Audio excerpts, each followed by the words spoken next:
Hello, and welcome to Andrew Broussard Watercolors. Today, I wanted to take a quick look at a dip pen and nib that I picked up off of Etsy. This was sold by Art of the Book, Art with an E, and Book with an E. And I picked it up for under $30. I think they originally have it listed for $30. Etsy, the website itself, had sent me a 20% off coupon for any US seller, so I could purchase from them. And I used it on them. So came out to about $25, $26. Free shipping.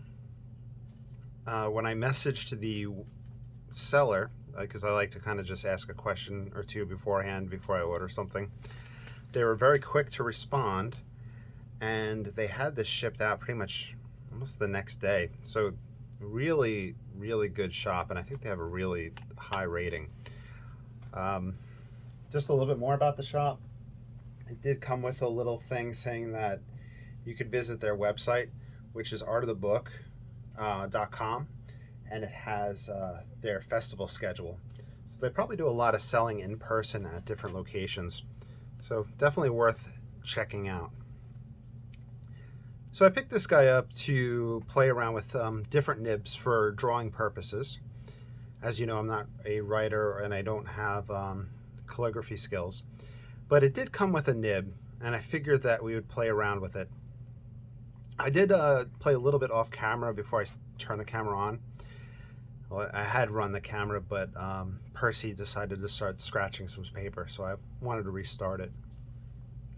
I'm using some cheap Speedball ink. I'm sure that they have ink that they sell, and there's other sellers on Etsy that would sell walnut ink, iron gall ink, probably a whole bunch of fun stuff if you're into that. I didn't do any cleaning or preparation of the nib itself, and I figured I would just play around on the rodeo paper just to see how it the line width looks. And if the owner of the shop or any calligraphy people out there are watching this, I apologize, and I hope that you're not cringing at my handling of the pen and the dip pen nib. Looking at it, you can see that there's definitely some line variation within it, and if I kind of push it hard, it then starts to railroad. But overall, the line variation looks good, going from thin, let's do one side by side, to thick. I would assume that some places would probably sell something with a beginner nib. I'm not familiar with that many nibs, but it looks like it has a little upturned end, which is probably helpful on the upstroke of writing and you're not digging into paper. And if you do that, you can see that I'm not digging or catching. I am on the rodeo paper, which is nice and smooth. The flow is nice. I don't have my inkwell completely filled, so I'm filling to about here, and I believe that's about where you want to fill. But once again, I'm not a dip pen connoisseur. But right off the bat, I mean, you can get really expressive marks and really have fun with this. Okay, so that's the rodeo paper. I've been using a lot of the cheap mixed media paper for my experiments in drawing. But one of the concerns is with a dip pen, would it catch? So this is one dip. You can see a little goes a long way. And if I was to do my little L's or F's, let's do F's.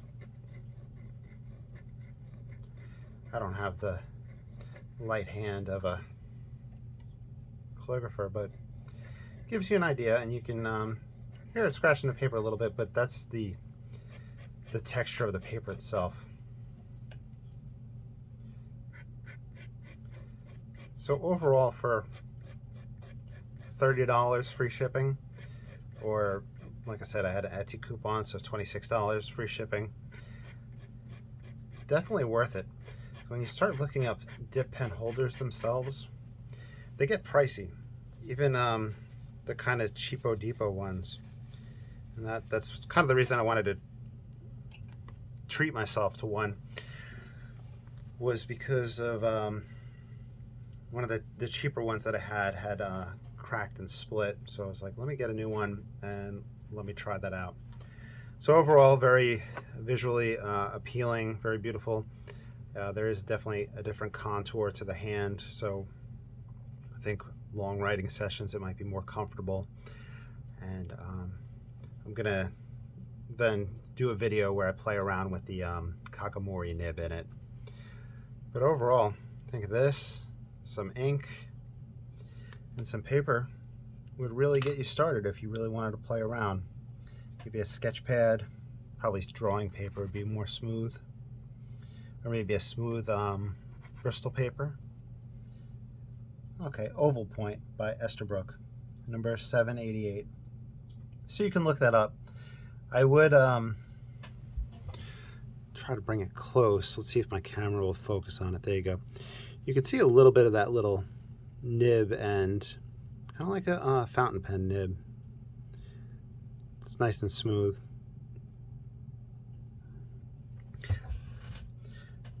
Yeah, so I hope you enjoyed. I hope that this was helpful if you're in the market for dip pens.